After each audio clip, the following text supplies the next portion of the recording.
Didik TV KPM.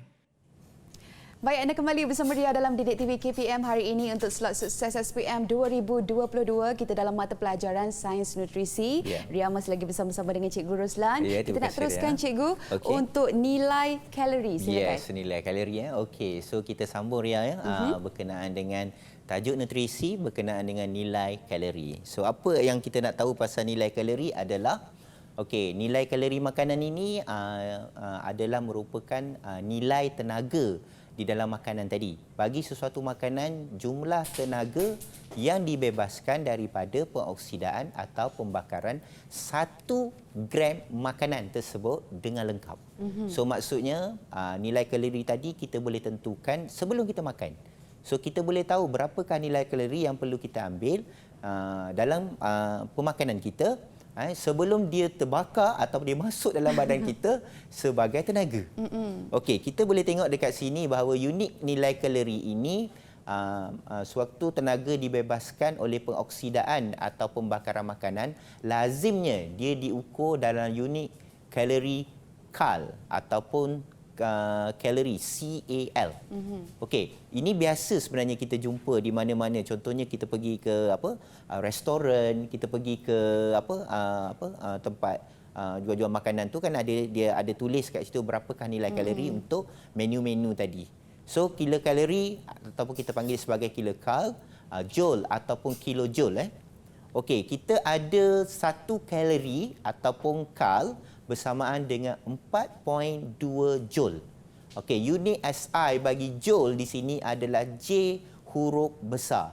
So, cikgu maklumkan awal pada murid-murid di rumah ataupun ni, corak penulisan unit nilai kalori ini adalah sangat penting di dalam peperiksaan.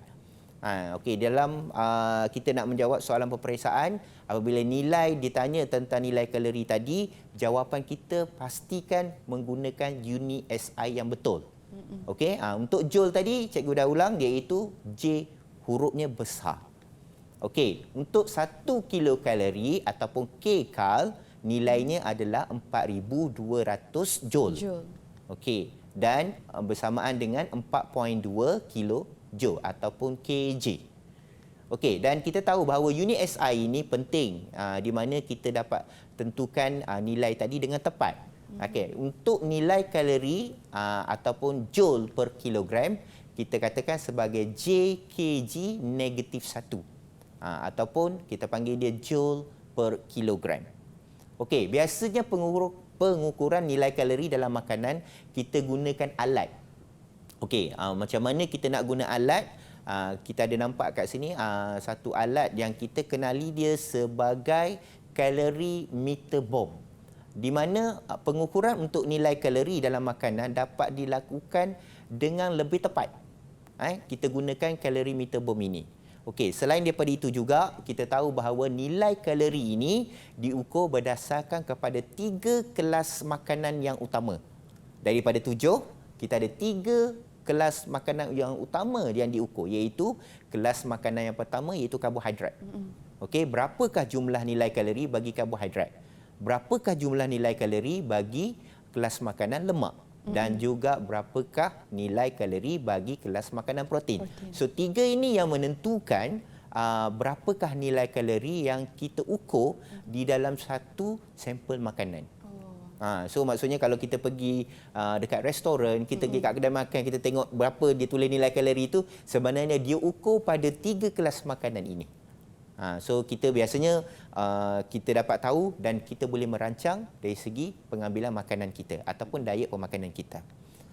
Ini yang biasa kita jumpa. Kita pergi dekat restoran tadi, kita akan nampak dia akan tulis nilai kalori. Untuk karbohidrat berapa, nasi ada berapa, roti putih berapa. Kita tengok kat sini nilai kalori untuk nasi iaitu 15.04 kilojoule per gram. Iaitu roti putih kita ada, gula kasar, yang diukur berdasarkan pada kelas makanan. Dan kita ada juga lemak, protein dan pelawas. Kita hari ini nak tengok bagaimana murid-murid kita di Google Meet, juga murid-murid kita di rumah, bagaimana dia nak mengukur nilai kalori tadi daripada 3 jenis makanan. Kita ada soalan contoh SPM format KSSM, daripada kertas satu. Kita nak tengok bagaimana agaknya pelajar kita, murid kita untuk menyelesaikan masalah ini. Okey, sebelum tu kita nak minta mana-mana daripada 4 orang murid-murid untuk membaca soalan dulu. Boleh Ria ya? Boleh cikgu. Boleh. Okey. Ada siapa yang nak baca soalan sebelum kita tentukan berapakah jumlah kalori yang kita ambil untuk soalan yang ada ini? Okey, Ya. boleh angkat tangan? Okey, siapa nak cuba? Baca soalan saja ya cikgu. Baca soalan dulu. Kita baca soalan dulu. Kita buat satu persatu ya.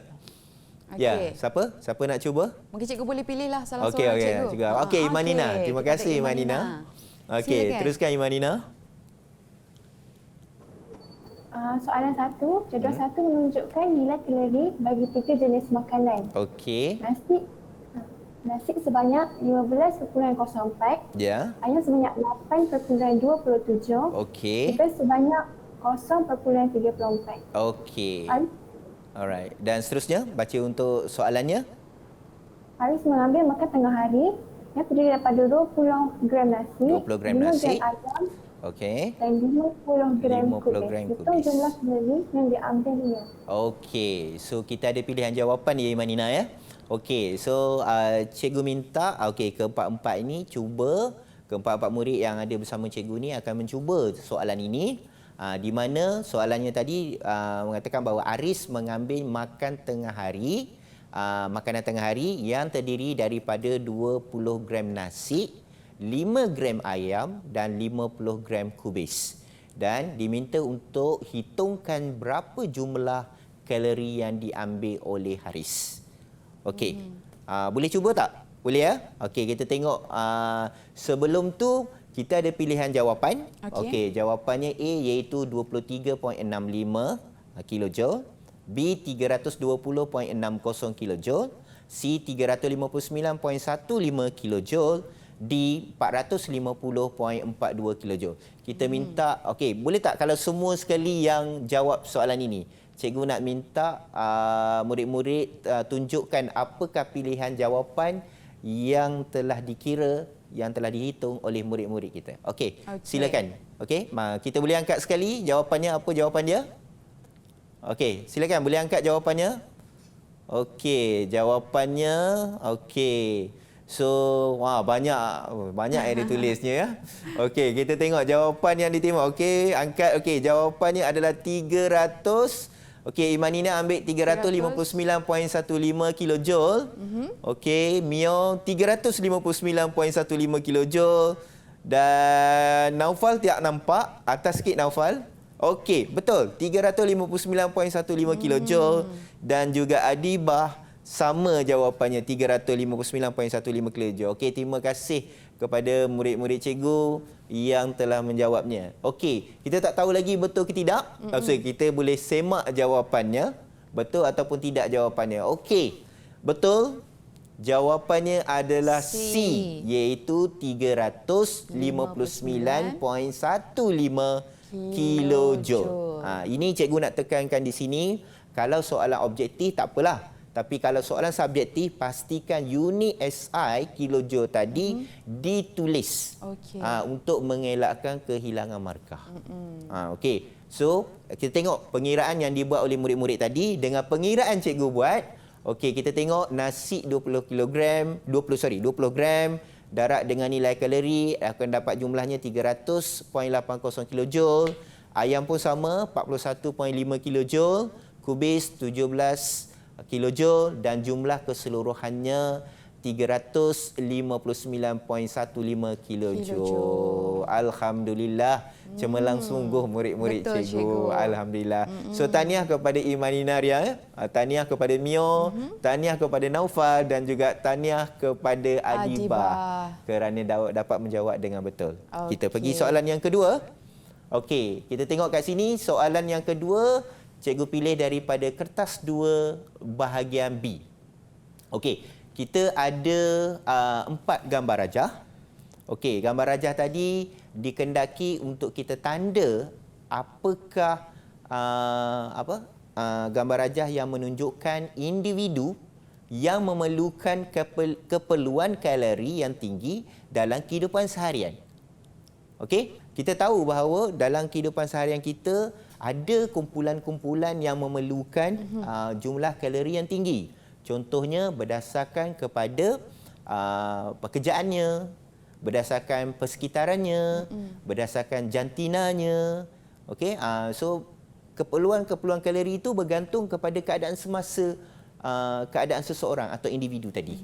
So di sini soalan ini menunjukkan bahawa ada 4 kumpulan individu yang berbeza, adakah dia memerlukan keperluan kalori yang tinggi ataupun tidak. Okey, kalau tengok pada soalan ini, markah diperuntukkan adalah 1 markah. Untuk pengetahuan murid-murid di rumah dan juga murid-murid di Google Meet cikgu sekarang, okey, markah itu bukan penentu berapakah jumlah tandaan yang perlu kita tanda. Itu bukan, kalau kita nampak ada 1 markah, so ada 1 je lah kot tanda dia. Kan? So kita kata macam tu. Tak, kita tak boleh buat andaian macam tu. Mungkin kalau gambar rajah tu lebih banyak, contohnya gambar rajah tu ada 4, ada 5. Mungkin jawapan untuk yang ditandakan itu lebih daripada 1. Okey. Kita boleh buat andaian macam itulah. Tapi kita tak boleh buat andaian bahawa ada 1 markah adalah 1 sahaja. Okey. Okey. So kita tengok hari ini murid-murid di rumah juga boleh mencuba. Okey, apakah yang manakah yang kita nak tanda dalam kotak ataupun gambar rajah yang telah disediakan. Okey, kita minta murid di Google Meet kita. Ria, boleh? Okey, Sesiapa boleh. yang nak mencuba? Okey, Naufal. Naufal lah boleh, Mio pun boleh. Okey, yang mana satu ni? Kita ambil Okey, Naufal lah, cikgu. Kita ambil Naufal. Okey, silakan. Okey. Boleh Ria. Silakan Naufal. Okey. Jawapan dia gambar yang kedua, Okey. gambar yang orang sedang berbasikal. Okey. Dan lagi satu gambar yang keempat, gambar seorang yang tengah berjalan. Tengah seorang. Ini pelajar pelajar sekolah lah. Okey. Dan Naufal pilih dua-dua gambar ini berdasarkan gambar orang naik basikal menunjukkan bahawa dia seorang yang lasak, membuat aktiviti lasak ataupun sedang bersukan. Ya. Dan seorang pelajar sekolah, mungkin baru balik dari sekolah, penat ataupun sebagainya kan, memerlukan kalori yang tinggi. Okey, kita semak dulu Naufal. Betul tak jawapan daripada Naufal?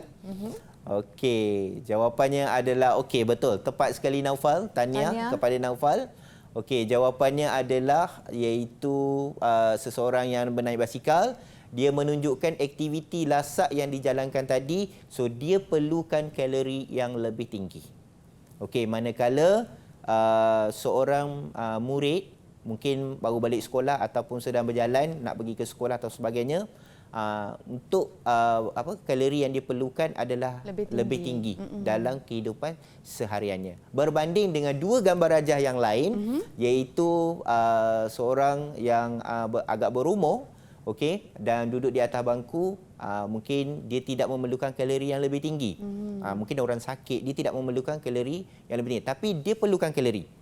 Tidak memerlukan keperluan kalori yang sangat tinggi. Juga orang yang bekerja sebagai mungkin setiausaha, berada di satu tempat sahaja, tidak bergerak, tidak memerlukan kalori pemakanan yang lebih tinggi dalam kehidupan sehariannya. Baik, itulah dia, kita dah tahu cikgu macam mana cara nak hitung nilai kalori berdasarkan individu, seperti yang cikgu kongsikan bersama para murid-murid di rumah dan juga di Google Meet. Baik, kita berehat dahulu sebentar, kembali lagi selepas ini terus bersama kami dalam Didik TV KPM. Didik TV KPM.